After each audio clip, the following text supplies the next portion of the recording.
Some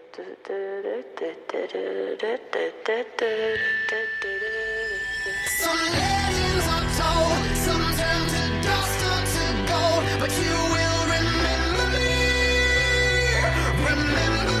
for centuries. This is the Cameron Parker Show, brought to you by Spreaker, where we discuss everything from around the local professional sports scene in Colorado, such as the Denver Broncos. Chris Harris comes out. I don't know if he was on the drive, but he said, I knew 15 seconds into that game that I should have been on T.Y. Hilton. If players are coming out and saying that, it falls again on the coaching staff. Not to mention insiders from around your local sports scene. Ryan Spilborgs, former outfielder for your Colorado Rockies. It's not going to be the 25 guys that leave spring training that are going to be the only guys the entire season. I mean, you need depth. You need guys that are going to be in your minor leagues that you may not expect. Ryan Edwards. You know, when you're talking about an offensive line, it's about the five best guys, right? And you're talking about the five best guys gelling. There hasn't been a lot of time for that.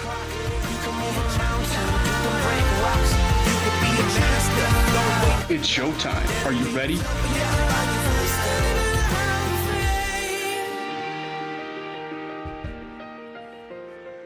Welcome in, ladies and gentlemen. It is another episode of the Cameron Parker Show, and I am joined by Mile High Sports hockey writer of the Colorado Eagles, the Denver Pioneers, and the 7-game winning streak Colorado Avalanche, and probably, by at least current state of the Colorado sports teams, maybe the best right now between the Denver Nuggets and, well, your Colorado Avalanche. How you doing, JJ Seward?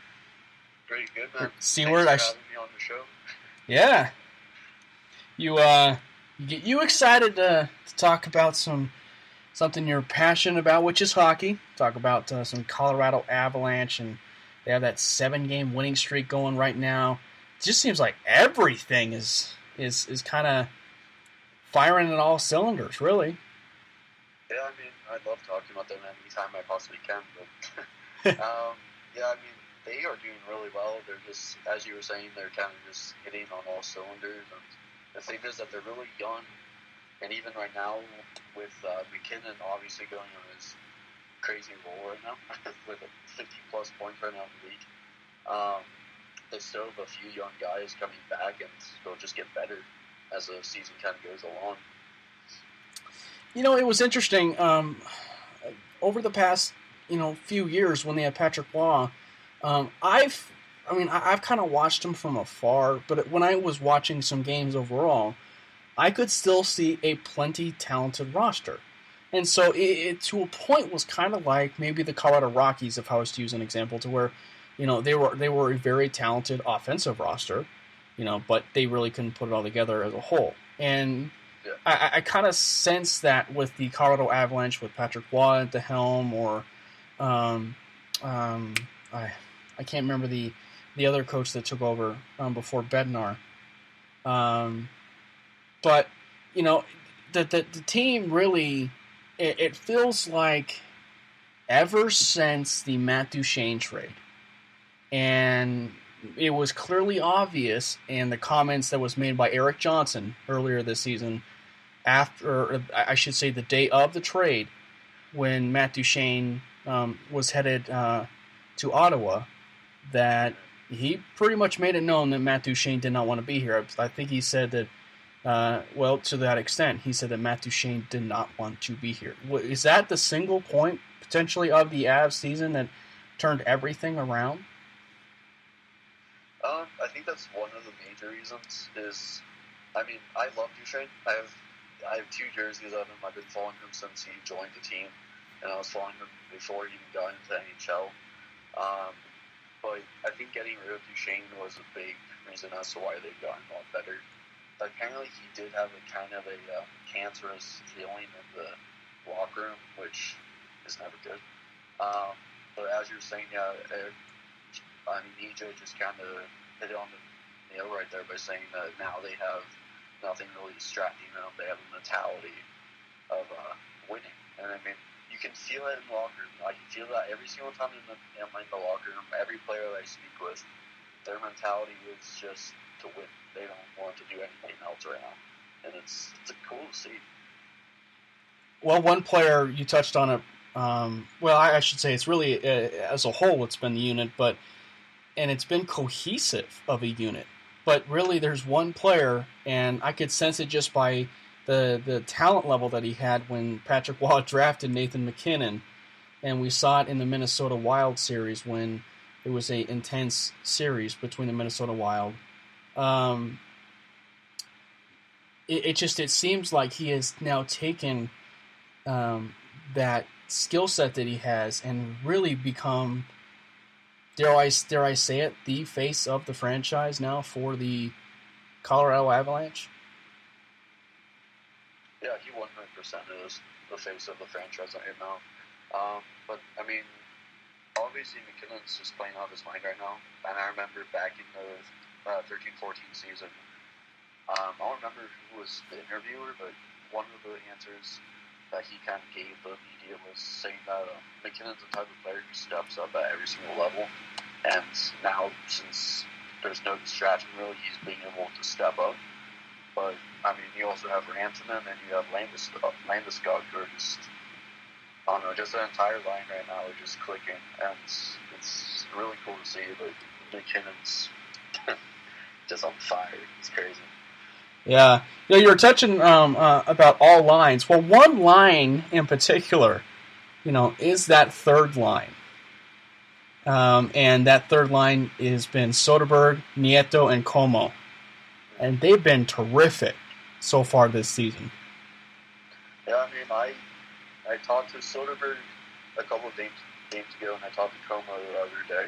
A large reason why they've been able to kind of just get together is you have to realize all of those guys are pretty experienced right now. And, I mean, I think right now they have, let me look at my notes real quick. So they have 54 combined points all along the line, which is it's just insane, especially since I always see that video of Como dropping the puck last season, just doing that, be on that breakaway, clear breakaway, and he'll just drop the puck off to the Winnipeg player, and I think that's haunted him since last season. And now he also just has a mission to prove something that he's better than he really, that everyone says, because everyone's been saying how bad he is because of that one mistake, and now he's just kind of on fire with Soderberg and Nieto. It's interesting to see. How many total points did you say? 54. See, that's intense. That's just insane to me because you have 5 players really on the line, but 3, usually between your center and both your wings. I mean, that's 3 players really, and with your defenseman, that's 54 points. That's just.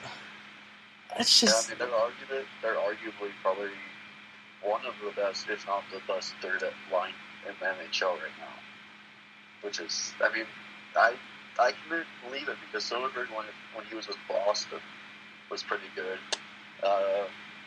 Nieto, when he was with San Jose, he was very good, and same with Como when he was with Pittsburgh. And it's just, they're now just coming together as a line and really finding that chemistry to kind of help them out, and it's working. It's definitely working. One of the other things that's working for the Colorado Avalanche is the guy behind, or the guy that's in front of the net, and that's man in the net, I should say, and that's Jonathan Bernier. And I guess what should they do once Semyon Varlamov is healthy? Because apparently Semyon Varlamov is their goaltender. I mean, he is the starter, I should say, a goaltender. But what are they going to do? I mean, he's having a hot streak right now. I think they'll go back with Varley, unless, I mean, Varley's going to be out for a little while. So I don't know. I mean, it's really hard to say because I'm not the coach, but in my opinion, they're probably going to go back with Varley because he is a starter. But it's really comforting to know that even if, say, Varley gives up maybe 3 goals, Bernier can come into net and kind of be that solid backup and give the Avs a chance to win. It's the same thing that we felt like with Giguère in 13-14. And just having that experience as a backup goaltender is that's going to help a lot. You touched on a really good point. You think, too, about the depth that the Avs have had at goaltender. It's been missing, over the handful of years with the Avalanche. And you were talking about the Minnesota Wild when they went into the playoff year. And it was Craig Anderson, right? And No, Semyon Varlamov was there. I take it back. Semyon Varlamov and Jean-Sebastien Giguère was the backup. I had Craig Anderson still in mind. But if you think back to it, just the depth at goaltender has been incredibly lacking. Is that just a newfound focus this year for the team? Is that they wanted to make sure that they have incredible depth, maybe in their minor league system, I should say, putting on quotes with their minor league system, or their AHL? Is that what it is? Yeah. I think it was a pretty big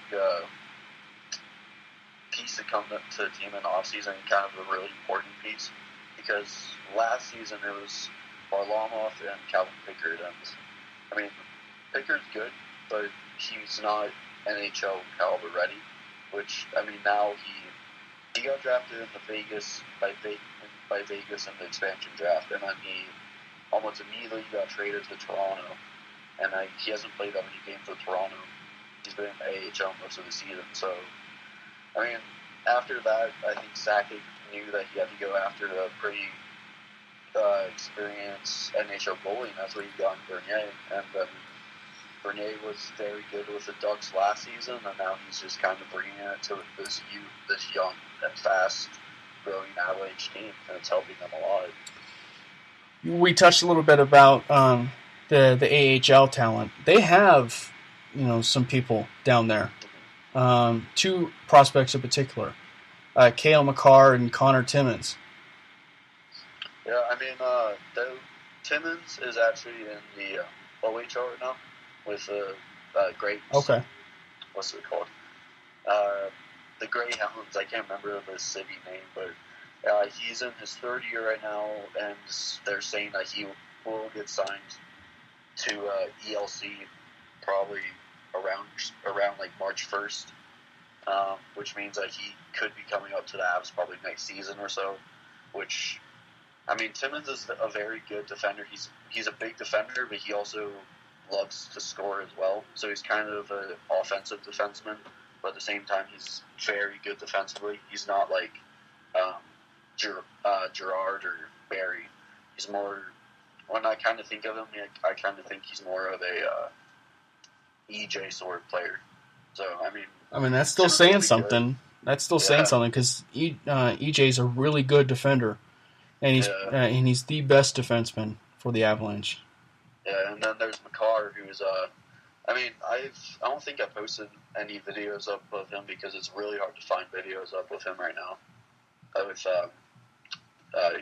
UMass Amherst, but he's tearing up with them. He's playing very well. He's actually UMass Amherst was actually, I think they only won 9 games last season. I think they were like 9-30-1 or something, and he's brought that team to above 500. So he's helping them kind of get a little bit better, and he's developing, and he's been becoming a better defenseman. But similar, he can score, he can play very well defensively, and it'll be scary when Makar and Timmins can make their way up to the NHL. They're going to help a lot. One of the we were talking about young players, and with the Avalanche, they received quite a bit of some youth too. Gerard was one of them. We touched a little bit on it. Vladislav Kamenev is another one. That is one of those youthful guys. He's injured, obviously. But from everything that I've heard, and I don't know about you, you're there. It sounds like they're kind of bullish a little bit on Kamenev's future. Yeah, I wouldn't really say bullish, but he's... obviously being hurt right now is not really helping, because he broke that arm in that very first game that he got on ice for the Avs.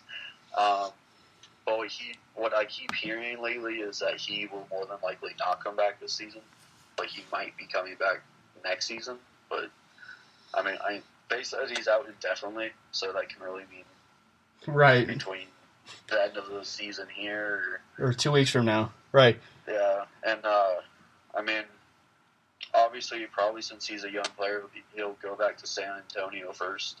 Which, I mean, even in San Antonio, he did good. He played 4 games, got four assists in 4 games. So he can contribute, but yeah, Kamenev is going to take a little while to come back. Girard, though, is just he's been a main piece of like kind of a rebuilding of the offensive side for the Avs. It's weird with him. He plays like Barry because he's an offensive defenseman, but he doesn't really when he's playing defensively, he doesn't really get pushed around a lot. The bigger guys, like he'll get pushed around, but once he does, he gets right back onto the player. One of the things I was actually talking to him about was he's 19 years old, and he's one of the most composed guys that I have probably ever seen, and I've been watching Avs since I was 7 years old. It's insane. I don't know how he can remain that composed in the NHL, be at 19 years old. Yeah. He's going to be good. You know, a very good pickup. And it's interesting too because I mean, a veteran in the NHL is 23. Really, I mean, because they've been in the league about 4 or 5 years, and sometimes I think it can, and maybe it goes really to any sport. You know, you think of maybe the NBA is probably the best example with, you know, young players like that. Jamal Murray is 20, but I think it's refreshing when you see a guy like that is 19 and he embraces the I guess the NHL scene or the professional scene really, and just kind of takes the bull by the horns, and you know he wants to be a part of it. Yeah, I mean he's like yesterday during the game against Anaheim. Anaheim's one of the biggest teams in the league, and I could constantly see him getting kind of removed off of the puck just in those battles in the corners. But the thing is, even if he has maybe one turnover again a game, he'll make up for it in a really good pass up the ice to maybe Rantanen or Jost or Yakupov or any of the really skilled forwards and just take off and get a scoring chance. He just remains composed even if he makes a mistake, and that's been helpful. That's exactly what the Avs need. I guess the overarching question, the Avalanche are entering a 7-game winning streak, and they're searching for 8. It's a 7-game winning streak that puts, I think it's the first time they've had a 7-game winning streak since 2007.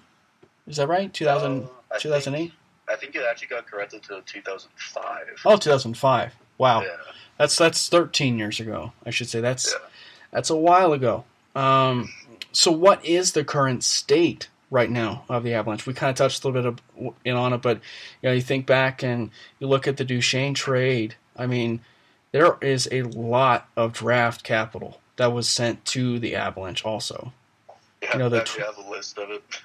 Yeah, the 2018 first-round pick to Colorado, which is a condition, a second-round pick to Colorado from Nashville, and a third-round pick. Yep. So, I mean, what is the current state of the Avalanche? Because it seems like they can only get better. Yeah, I mean, the current state probably just, they know how good they are offensively. They know how many talented guys they have on there. They're believing themselves right now, which is a really good, really important thing. Is to make, especially in the Central Division, it's vital to believe in themselves, and that's what they're doing. And I mean, I believe we can talk about this for like all night. It's just McKinnon kind of doing everything, but when you kind of look at it from an outside perspective, it's not just McKinnon; it's the entire team as a whole. They've just been getting to that point of believing in themselves and getting an offense that is consistent and just youthful. And they're building on that defense. They still don't have the best defense in the league, and they know that, but they have those key pieces that are able to kind of just step up when you need it.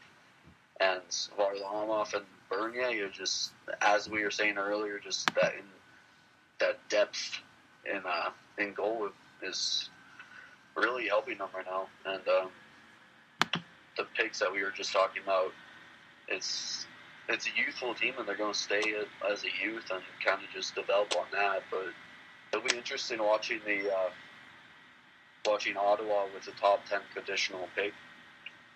If that remains an Avs pick, or if that goes back to Ottawa in next year or this year's draft. But everything else, if they draft well, they're going to be even better 2 years from now, which is scary with McCarr and Timmins on the way. Yeah, absolutely. Looks like the Avs are kind of entering a little bit of a tough stretch, right now of games. They got a very critical game with the San Jose Sharks, who are ahead of them in the wild card. Well, they're not in the wild card, but they are ahead of them, as is Minnesota and Dallas. And you look at the schedule. They don't play Dallas, but they have the Rangers on the schedule, San Jose, Maple Leafs. It seems like they do have a little bit of a tough schedule, a little bit. Yeah, I mean, January, February, every game up until the end of the season, regular season, March, is at this point really vital, especially considering the fact of how good the Central Division is and how close those standings are. I mean, the Avs are second from last in the division, but overall they're like 2 spots away from a wild card spot.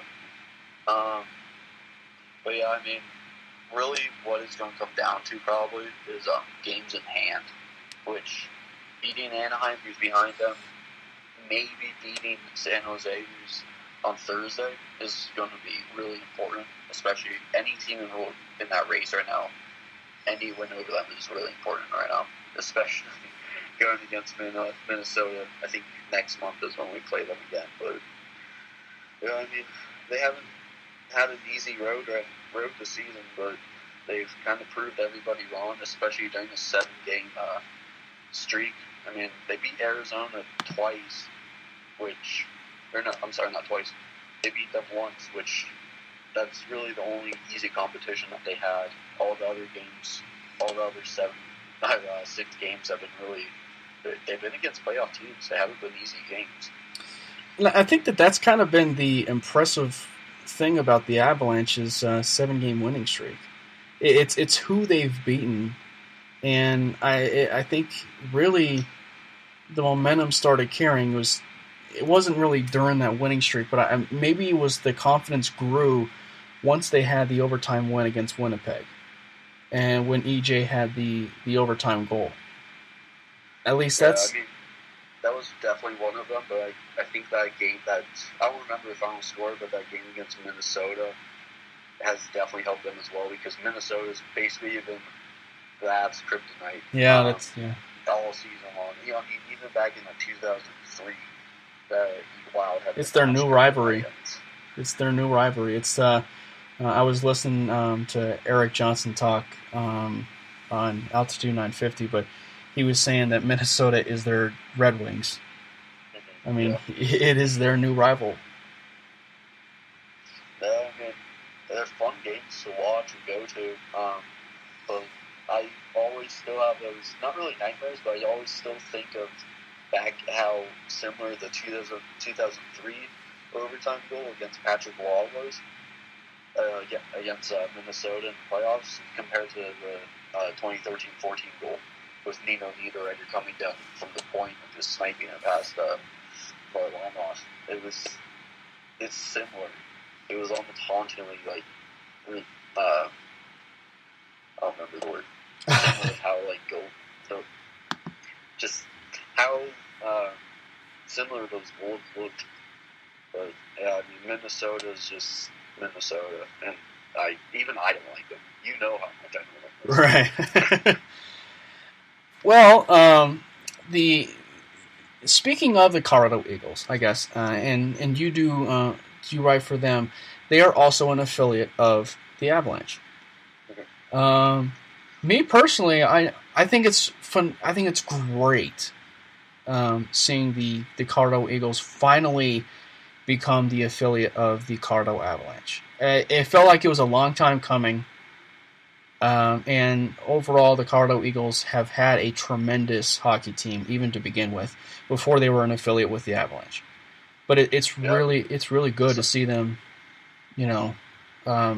become that in-town affiliate. Oh yeah, I mean, just winning the Kelly Cup last season is an accomplishment in itself. But and they are probably the top pick to win it again this season. They're first in the league, and they're going insane as well. And those games are fun to go to if you haven't been to one of those ones. I don't know if you've been to one of those ones yet. No, but I do remember. I kind of like those low tier games. I mean, I think back to when I went to a club hockey game. I know it's club, but when I went to a club hockey game at UNC, and how those games were incredible to go to. Just the amount of raw emotion that's there. I mean, you always get emotion with sports, but it just feels like it's raw emotion when it comes to that type of level of sports and competition. So but I'm sure that the Colorado Eagles games are kind of that way. Yeah, I mean, they even have it's literally just exactly like the Greeley hockey game at the Ice House in Greeley, just with all of their cowbells.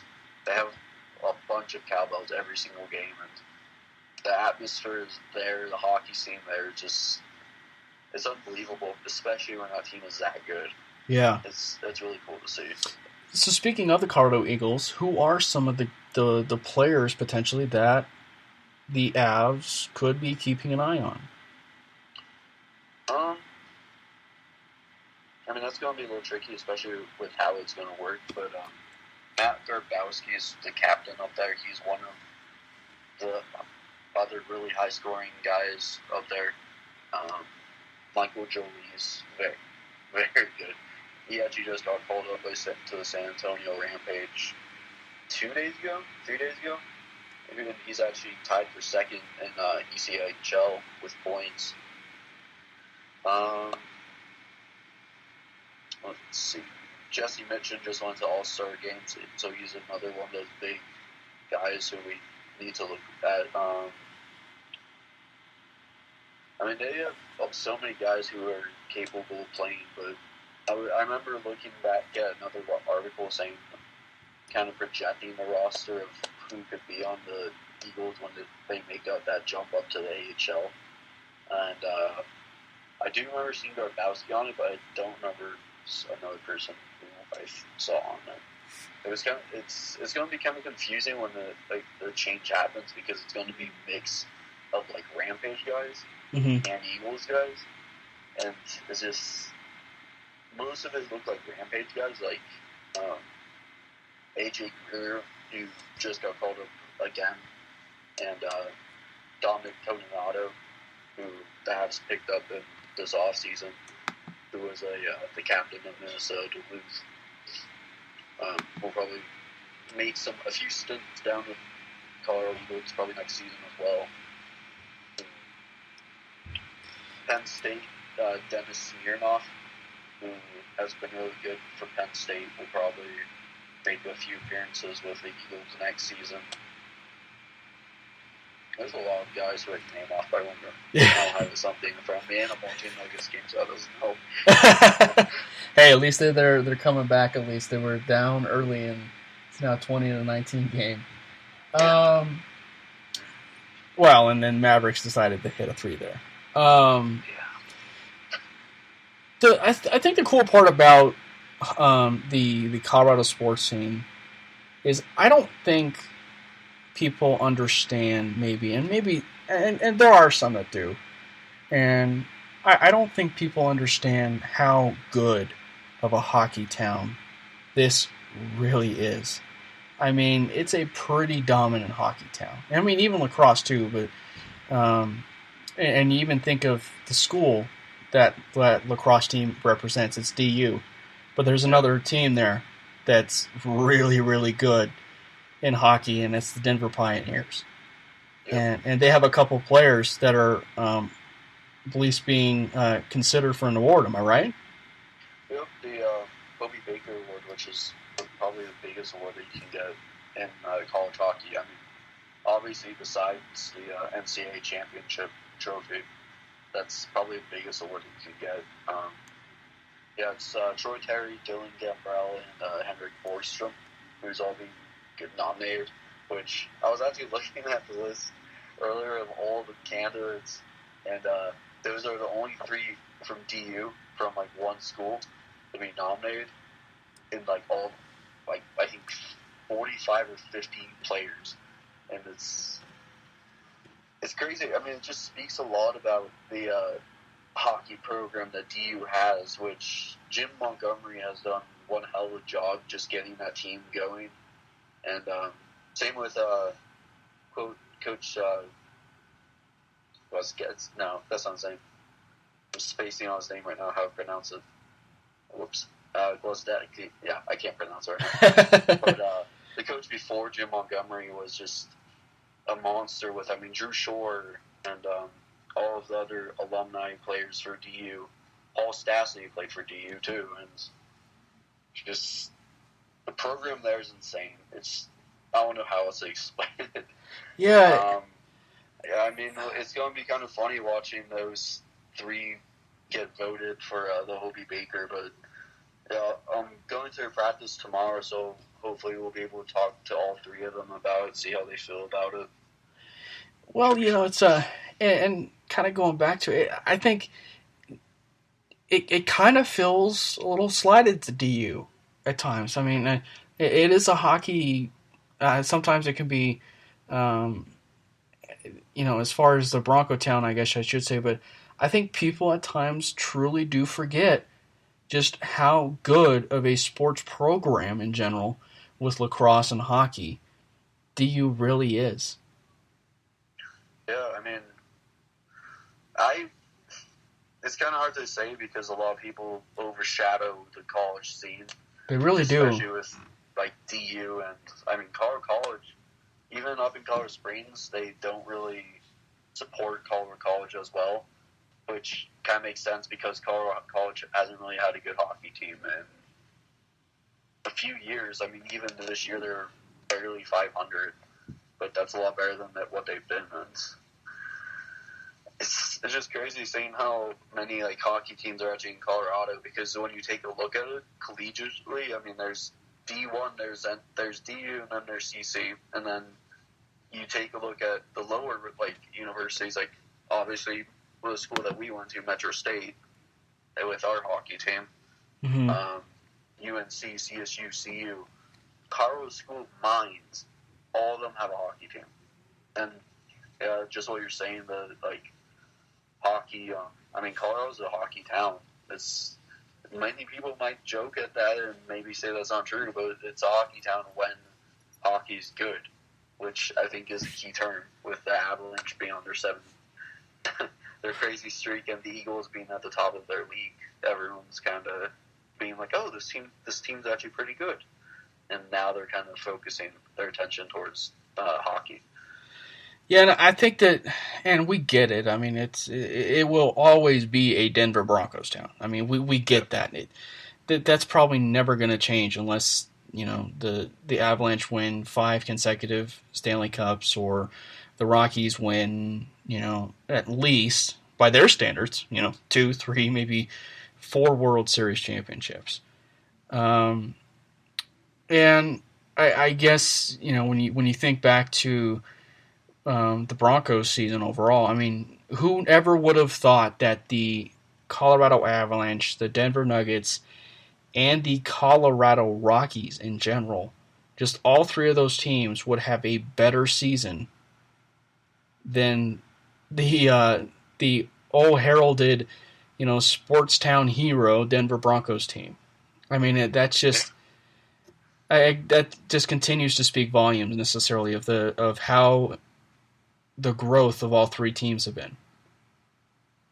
Yeah, I mean, I definitely agree. It just, honestly, when I was heading into the season for the Avs and I was going to training camps and stuff, you kind of had a feeling, like a different feeling, that something that the team's going to be a little bit different, just because they made a bunch of changes in the off season, and just I don't know. I mean, seeing how they played during training camp definitely kind of changed your perspective a little bit. But I didn't expect them to be in a wild card spot almost halfway through the season in January against a very, very, very tough schedule and probably the hardest division in the NHL. I didn't expect it. I don't think anybody really expected it for the Avs after last season. But Well, and I think it's appropriate. It's two different sports, but you compare this season maybe with the Colorado Rockies season.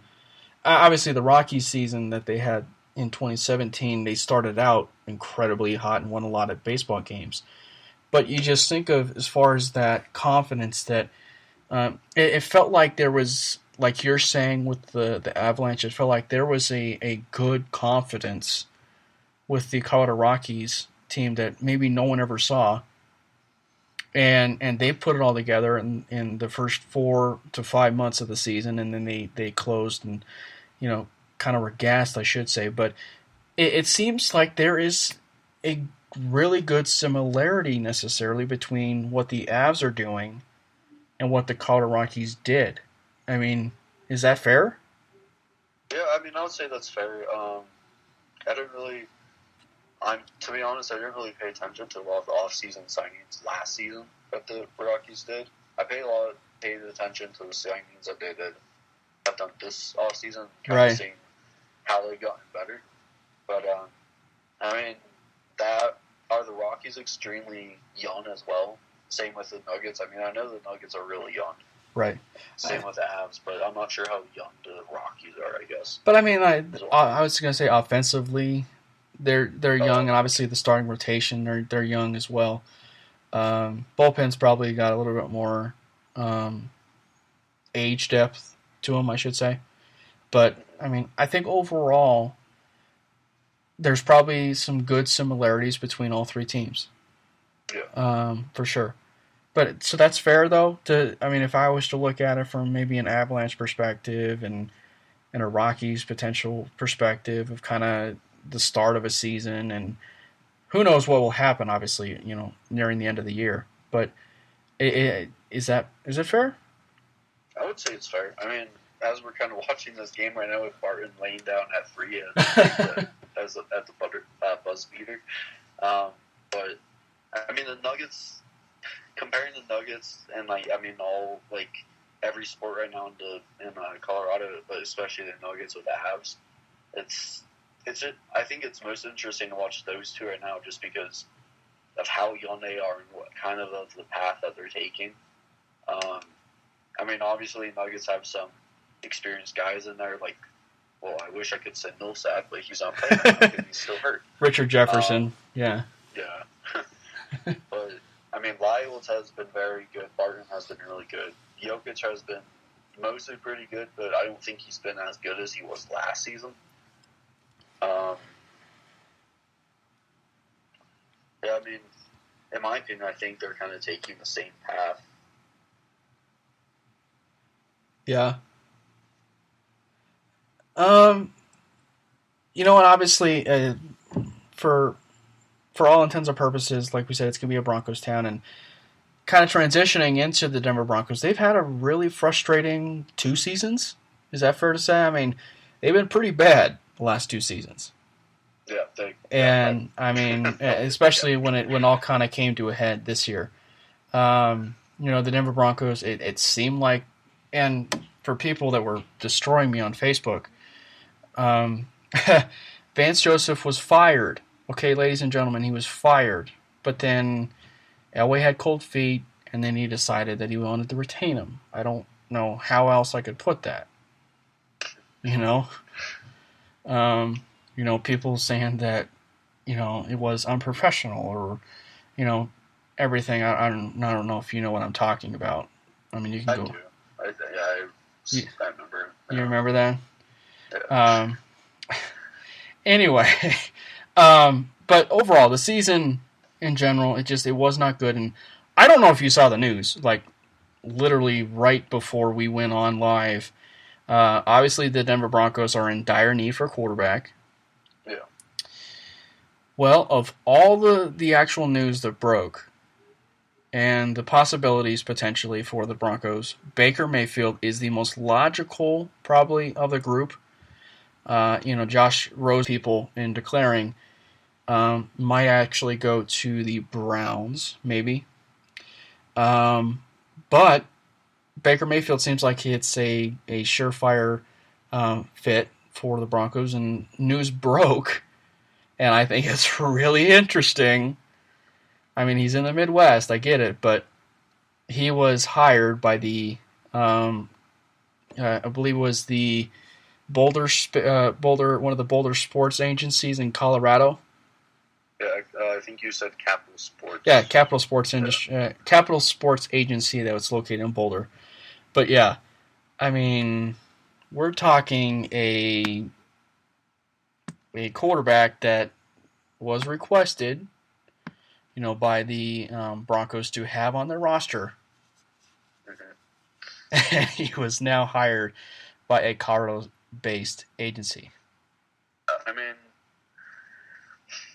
I immediately did that one game in playoffs that Oklahoma played. I was watching that against Georgia, and I was impressed with Mayfield. But the only thing I'm kind of curious about is his attitude mostly, because I remember all the stuff that he did during the season against who was it? Kansas? No, it was in Kansas. I don't remember what did. Yeah, it was Kansas. I think I know what you're the antics that he was doing off to the side on the field. Yeah, Kansas. Yeah, and I mean, when he does stuff like that, he just reminds me of Johnny Manziel, which, I mean, we know how Manziel turned out.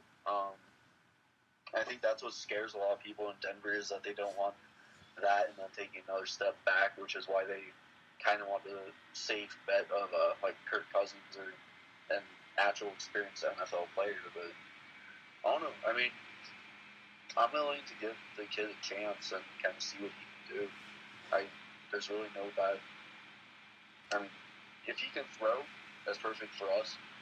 I think. I mean, just the Broncos, they need. There's a few other adjustments that they need to do, but the quarterback is definitely the biggest one. right. And Yes. Yeah.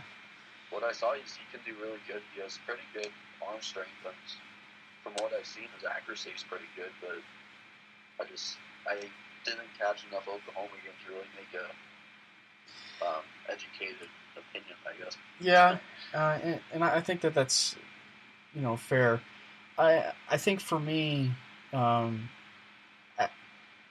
the Johnny Manziel thing. I mean, I understand it, from the standpoint of how he certainly may have that appeal. But I think that when you talk to a lot of people like D.D. Westbrook, who was formerly of the Jaguars and formerly of the Oklahoma Sooners, and he had the opportunity to room with him or spend a lot of time with him when he was with Oklahoma, and he was just raving potentially about the personality of the guy. And I think that only does wonders for a guy and as a competitor. And sports does at times take the best of you.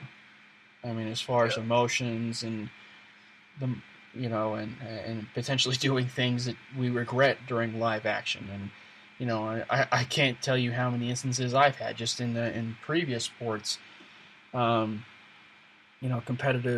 softball matches where I've done things that I probably shouldn't have said or done or something along those lines. And we're talking softball, but it's sports and it takes the best of you. So, but I think I'm definitely the same way. Like, especially with growing up with hockey, it's a little bit different than softball. Oh, right. No, but I definitely have my own experiences. Right.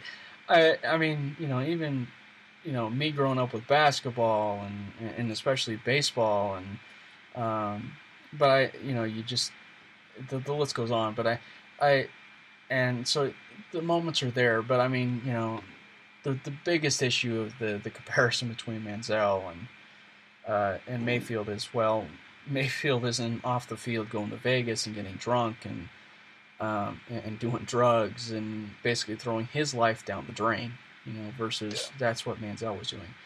But I think there are some similarities because I think at least maybe some skill set at least that I understand. But the Russell Wilson, I think comparison, I think is very favorable in my opinion. Just kind of how he is as a mobile quarterback, because I think his mobility is underrated. He does throw a good deep ball that I think is very underrated.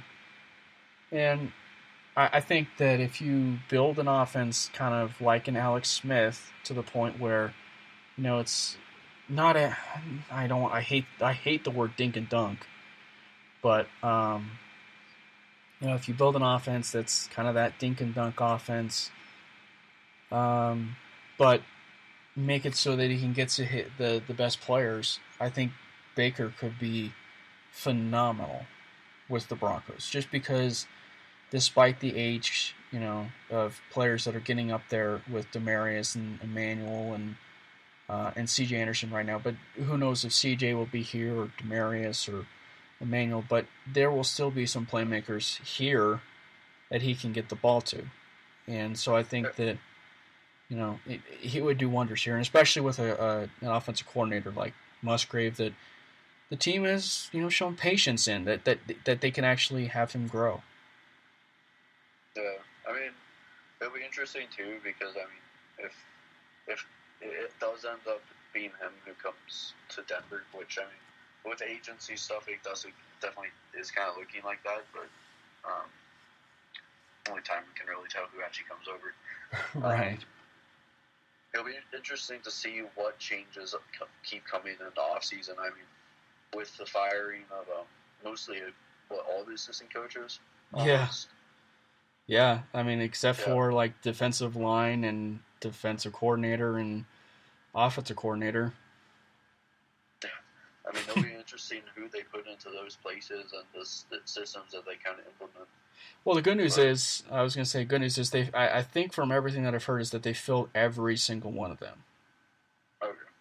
And I think they had to because they were picked to coach in the Senior Bowl. Because the Browns, when you're 0-16 and you're the number one pick in the draft, you kind of get your choice of do we want to coach the Senior Bowl or not. And so they decided to turn it down, and the Broncos and Texans were next up on the list, and the rest is history. So the Broncos are going to be coaching the North squad, and the Texans will be coaching the South. So I think it's going to be really interesting because this is a jam-packed Senior Bowl roster this year from everything that I've heard. And not to mention that the Broncos alone could be coaching, I don't know, maybe let's just say 3 of the top 45 picks, let's just say, at least that are quarterbacks. Yeah. Josh Allen, Baker, and Mason Rudolph. So they're going to get a good look, I think, at all those guys. And we'll see potentially what they do. But first and foremost, though, they will test the free agent waters. And it was made known who their number one guy is, at least from Brandon Marshall. Or at least he hinted at it when he was on NFL Network. Saying they played a guy on week 16 who was pretty good. That's kind of indirectly hinting at that we want Kirk Cousins. I think Kirk Cousins does make a lot of sense for the team. The question still remains, though, do we want to throw a lot of money at a 28-year-old quarterback? And it's the right age, for a 5-year, but is it fair to throw that kind of money at someone and then potentially lose 2 to 3 guys on defense and maybe 1 guy on offense in order to sacrifice that? We'll see if they can make it work, because obviously you can massage the cap in a lot of different ways. But I don't know. I like it that they want to make Kirk Cousins the top priority. Yeah, I like Kirk Cousins just because he's experienced and he can throw. But, what you were saying, just 5-year and he's 28 years old. And you have to remember the fact that our offensive line isn't that great. I mean, it was better. I was going to say it's better than last year, but I mean, there's still plenty of holes still. Yeah, yeah. But I mean, I really, I feel like a lot of fans are kind of wanting to just do the experience route, and I think that's why they feel really comfortable with Kirk Cousins. And that's fine. Over Baker Mayfield, but I mean,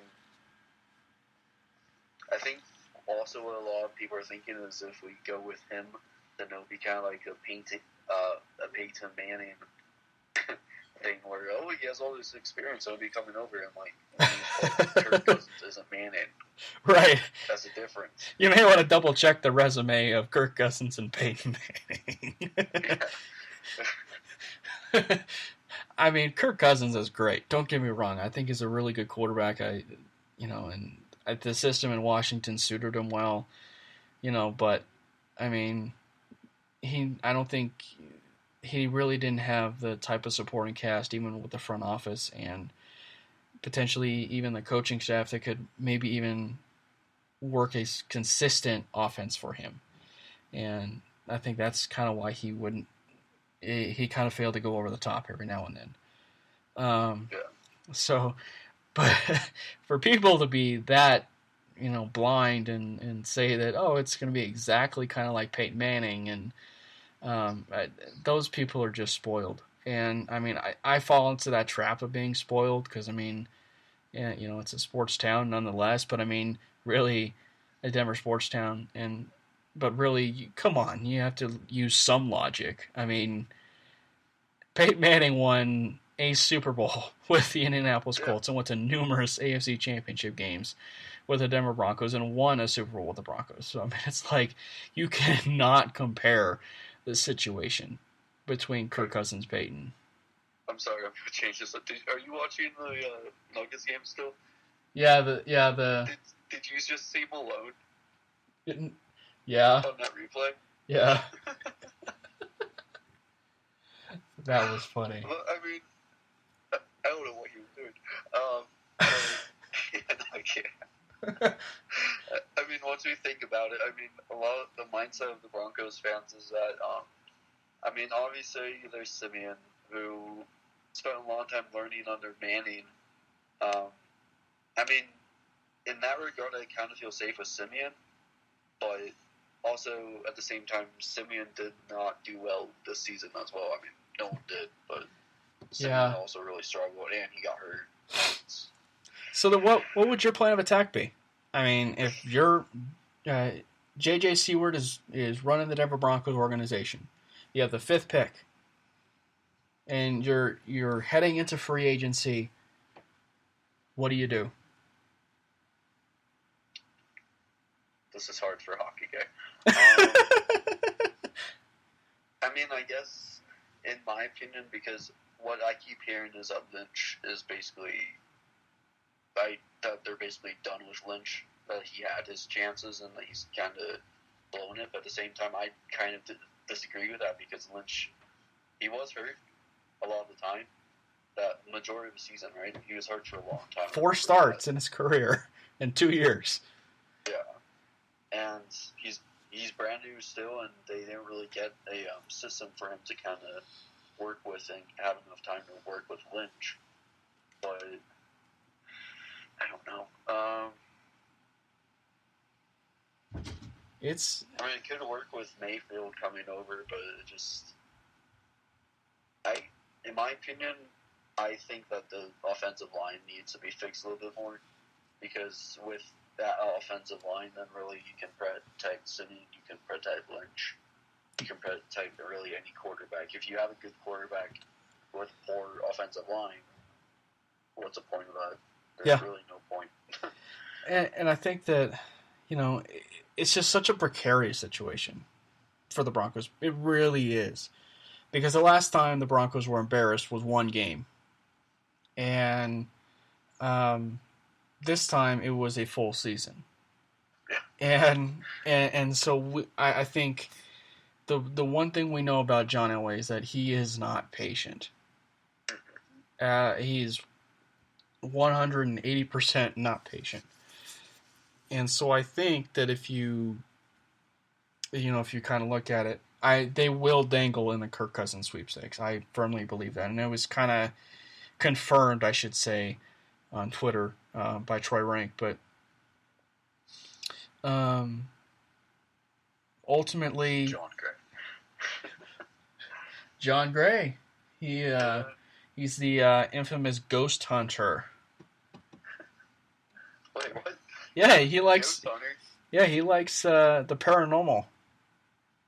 I didn't know about this. That's interesting. Yeah. People, you could see him in a Ghostbuster outfit. I don't know.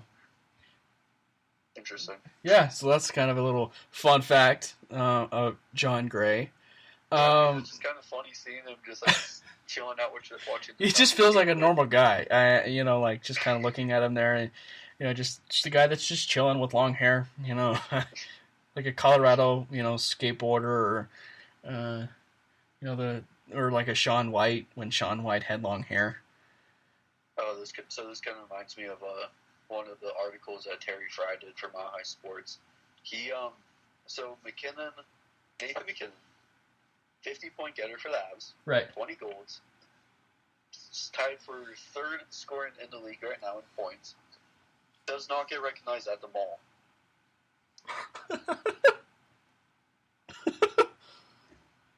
Why is that? I mean, I don't know. I don't get it. I mean, I think that speaks a lot about how kind of like the community of how Colorado is with the hockey as well. Yeah. 'Cause, I mean, it's not hockey. It's a good town, point. But I mean, seeing someone like Nathan McKinnon at the mall, I feel like you would recognize that.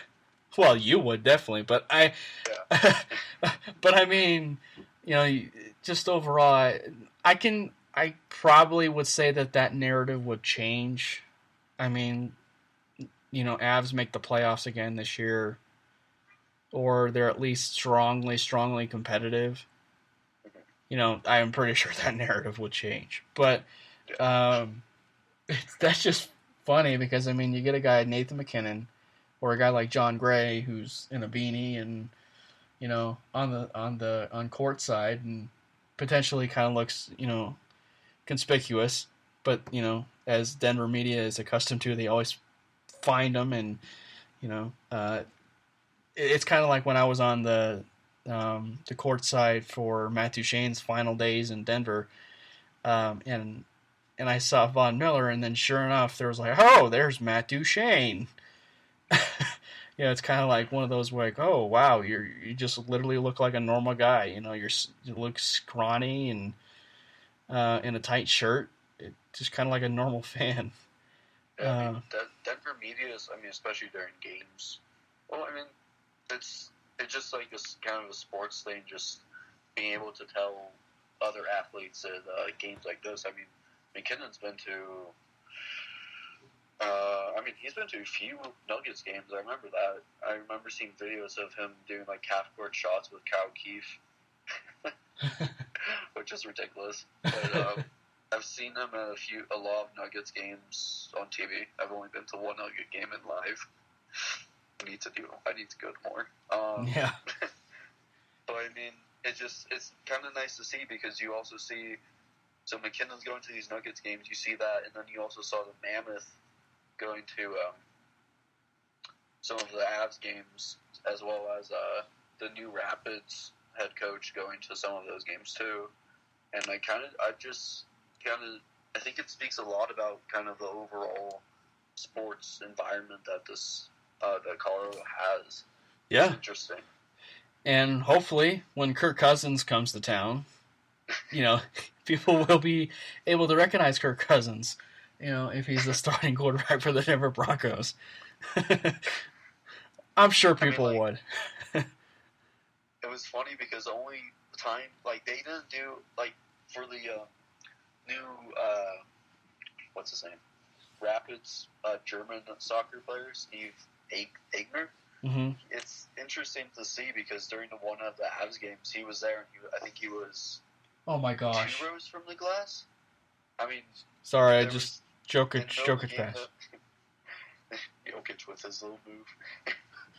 And yeah, I mean, the only time there was no like show in the middle of the game like how they just had with John Gray, but there was a picture of him on Facebook, going around Facebook, being like, "Oh, hey, look, he was at the game with his kid," and it was kind of funny to see because you would have known if he was there because the TV station didn't find him, which Yeah. I don't understand how. But I mean, when you think of the Rapids, the only time the Rapids were really, I don't really want to say relevant, but that kind of sounds mean, but I think that is probably the proper word.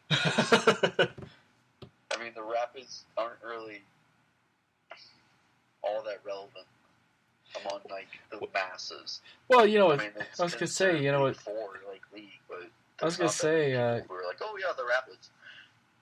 well, you know, it's so funny. I was gonna say that there was that point when they won the MLS Cup, and I think it was 2011, 2012. I can't remember, but there was that stretch where they won. They won the MLS Cup, but it was the first professional cup, I should say, because I think DU had won some national championships around that stretch, and even lacrosse championships. But I think that the Rapids had won the championship, the MLS Cup, around that time, and it was the first professional championship in Colorado of any sports team within that stretch because of how of a lull all the rest of the sports teams were. The Broncos, the Rockies, the Avalanche. And I think that the Rapids are they're teetering on that way necessarily of becoming, I guess, relevant again. And maybe that's just because once they added Tim Howard last year, they kind of started gaining some more national buzz because of it. Yeah. Maybe. I don't know.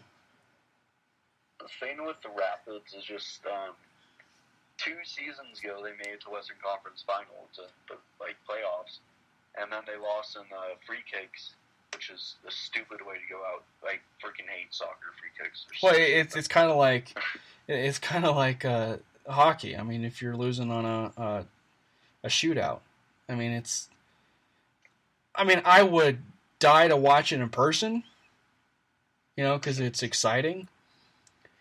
But it would just suck to no end as an athlete to lose either on the last play of the fourth quarter in a playoff game, or literally in a shootout in soccer, or a free kick, I should say, in soccer or hockey. Yeah.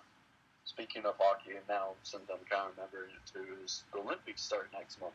Yeah, what do you feel about that? Are you a big Olympic fan? I'm a big Winter Olympic fan, but it's a lot different this year because there's no NHL guys allowed in the Olympics this year, which is a bummer. Did they drop it, or did they just... They didn't drop it. They just, what they're doing now is that a lot of countries like Canada, like us and Sweden and the Czech Republic are finding former NHL players. Oh. And I'll be talking with Troy Terry about this tomorrow. He got selected to the Olympics by Team USA team as well earlier this month, so he'll be there, which that's going to be exciting. Seeing a TU guy in the Olympics, but I don't know. I'm kind of mixed about it because at the same time I think it lowers the competition. Yeah.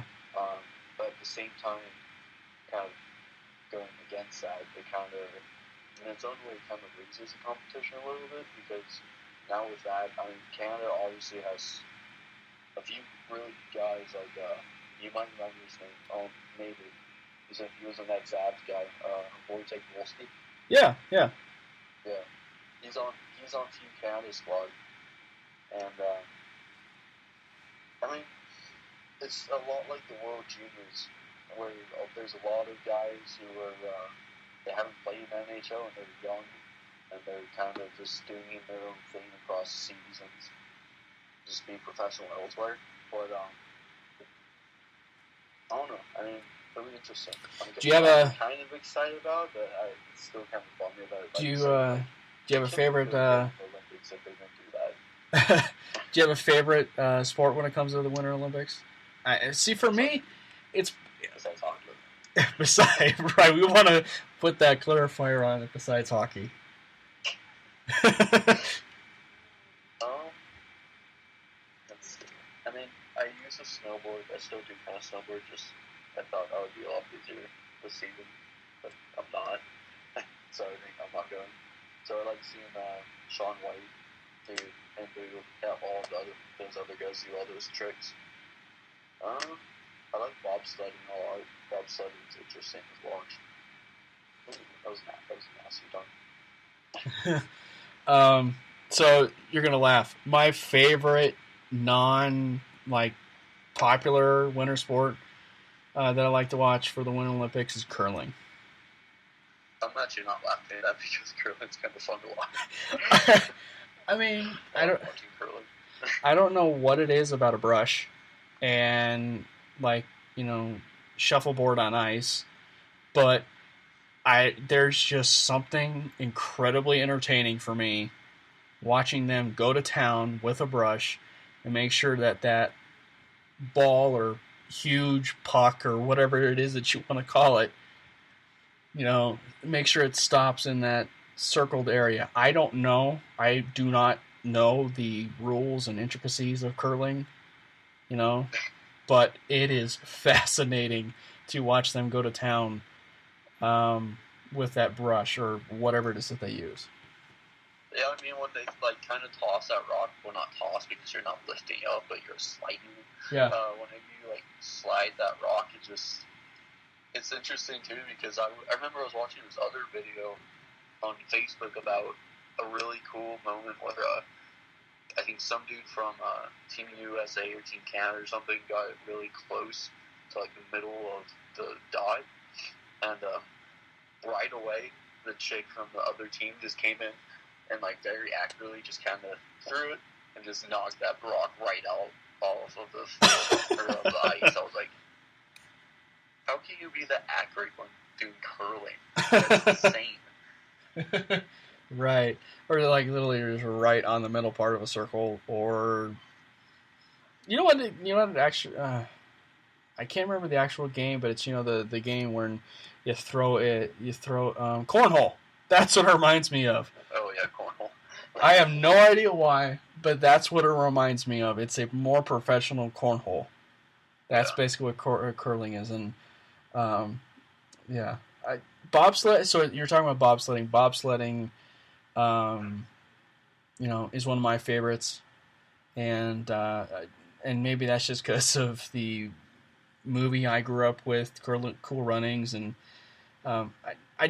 it's usually at this point in time I start getting into that Winter Olympics mode, and so I found myself watching Miracle the other day.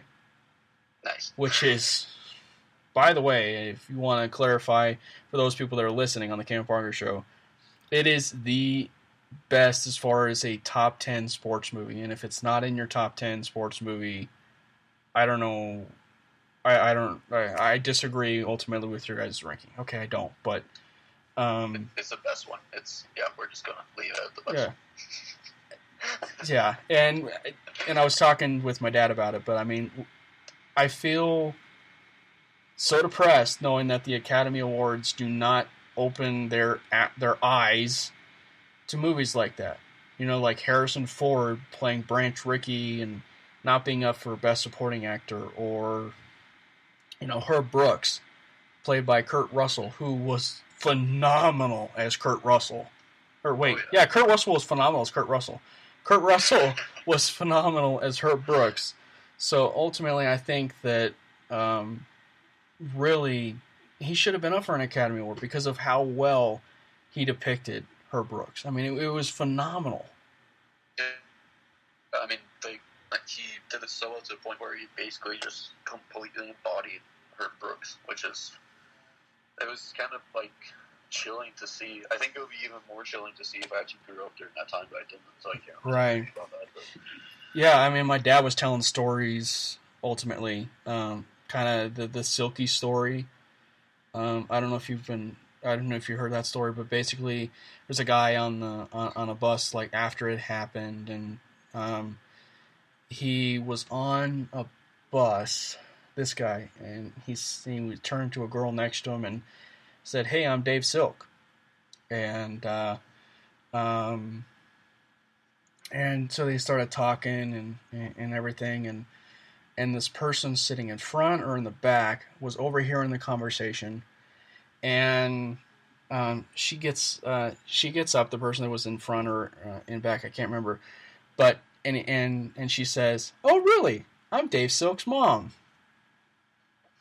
Like, it's like, oh man, just kind of thinking maybe of where they were as a country, just as a high after beating the Russians and everything that was going on, with the Cold War and everything like that.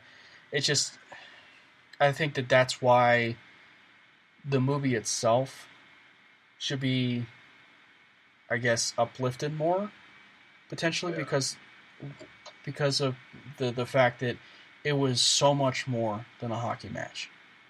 Oh yeah, I mean, especially just with everything going on with the Russians during that time, and Yeah, everyone, even considering the fact of how good the Russians were. I mean, they were being NHL players, and NHL players, the best of the best, and they're destroying them. And then you look at this little Team USA team coming in with college kids, and they end up beating the Goliath that is Team Russia. I mean, yeah, and it wasn't even it's just insane. Obviously beating Russia was the cherry on top, but I mean, they had beaten Sweden and Finland, and those were 2 or 3 of the other top countries, and that were some of the best with hockey players, and not even Team USA at the time. So that I think that it's a huge testament to what really took off. And I'm not a big hockey follower necessarily, but I think it's a huge testament to what really kicked off maybe what Team USA had with hockey.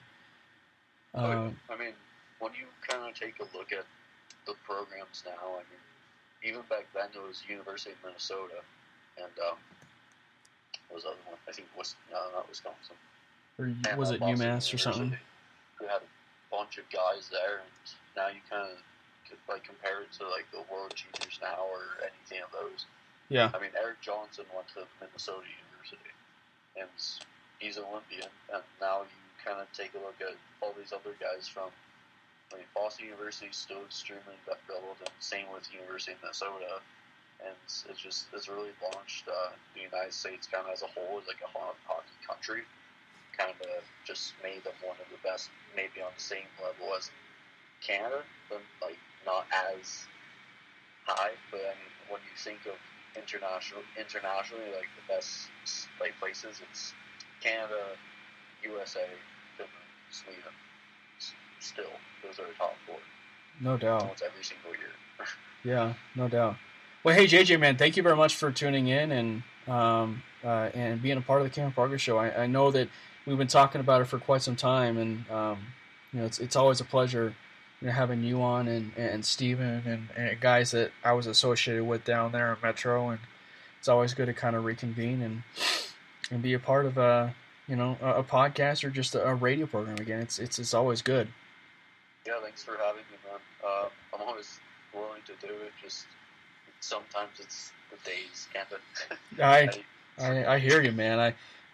Especially with the times that I have working 40 hours a week and writing my fingers off over the weekend, and I understand full well trying to fit it in a schedule. But we'll see if we can do it here again soon, and we're kind of at the midpoint. Yeah, we're already at that point where it's like the midway point with the Avs. Oh, I guess here's a question that I guess I forgot to ask you about the Avalanche before we take you off. Do you see them making a mid-season move? I mean, do you see them being a buyer? No, I don't. I mean, the way that they're playing right now, the chemistry is perfect. That's exactly kind of how you want it, especially going into the last few months of the season. I see them kind of being more as kind of staying the same. I mean, that's kind of been the main thing that they do. I mean, like in 2013-14, they stayed the same.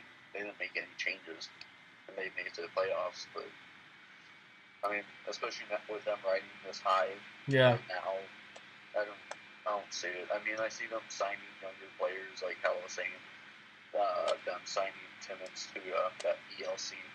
I think they'll be doing that, but I don't see them making any big waves. All right. Well, hey, man, thank you again, man. And we will definitely have you on. Maybe what I'll do is maybe have you on here in the next few weeks, and we can talk some more about the Avs and the NHL landscape, and maybe even have you on kind of during the Winter Olympics. We can talk about curling or winter archery, if that's such a thing, or I don't think winter archery is a thing. I don't even know if that is a thing. Hey, man, thank you very much for coming on. And I will definitely have you on here in the near future. Sounds good, man. Thanks for having me. You too.